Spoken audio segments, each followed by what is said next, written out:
कहानी है एक छोटे से गांव में रहने वाले रमेश की। उन सभी लोगों के लिए प्रेरणा है जो जिंदगी में हार मानने की सोचते हैं। रमेश एक साधारण किसान थे।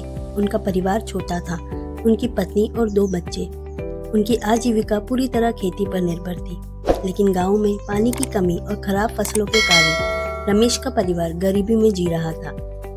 रमेश के पास केवल 2 एकड़ जमीन थी, लेकिन सिंचाई के लिए पर्याप्त साधन नहीं थे। हर साल जब बारिश कम होती, उनकी फसल बर्बाद हो जाती। कई बार उन्हें अपना घर चलाने के लिए दूसरों से कर्ज लेना पड़ता था। रमेश के बच्चों की पढ़ाई भी प्रभावित हो रही थी। गांव वाले अक्सर कहते, तुम्हारी किस्मत ही खराब है, रमेश खेती छोड़ दो। पर रमेश को अपनी मेहनत और किस्मत पर भरोसा था। उन्होंने ठान लिया कि चाहे कितनी भी मुश्किल आए, वे हार नहीं मानेंगे। एक दिन रमेश ने रेडियो पर एक कार्यक्रम सुना जिसमें आधुनिक खेती और पानी के बचाव के तरीकों के बारे में बताया जा रहा था। उन्होंने सोचा, अगर मैं पारंपरिक तरीके से खेती कर रहा हूँ और यह सफल नहीं हो रही, तो क्यों ना कुछ नया आजमाया जाए। रमेश ने अपने गांव के कृषि विभाग से संपर्क किया। वहां उन्होंने जैविक खेती और ड्रिप सिंचाई के बारे में सीखा।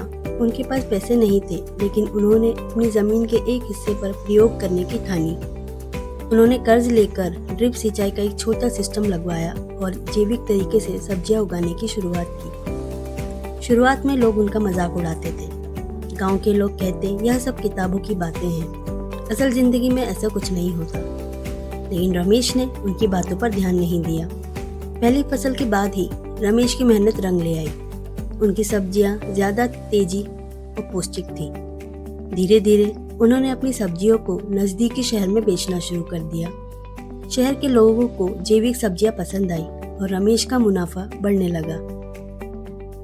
कुछ ही सालों में रमेश ने अपनी पूरी जमीन पर जैविक खेती शुरू कर दी। उनकी आमदनी इतनी बढ़ गई कि उन्होंने कर्ज चुकाने के साथ साथ अपने बच्चों को अच्छे स्कूल में पढ़ने का खर्चा भी उठा लिया। आज रमेश अपने गांव के किसानों को नई तकनीकें सिखाते हैं और उनके लिए प्रेरणा का स्रोत बन गए हैं।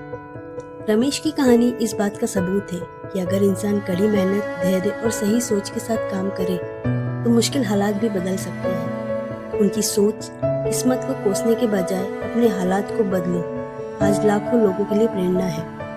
हम सबकी जिंदगी में रमेश जैसी मुश्किलें आती हैं, लेकिन असली जीत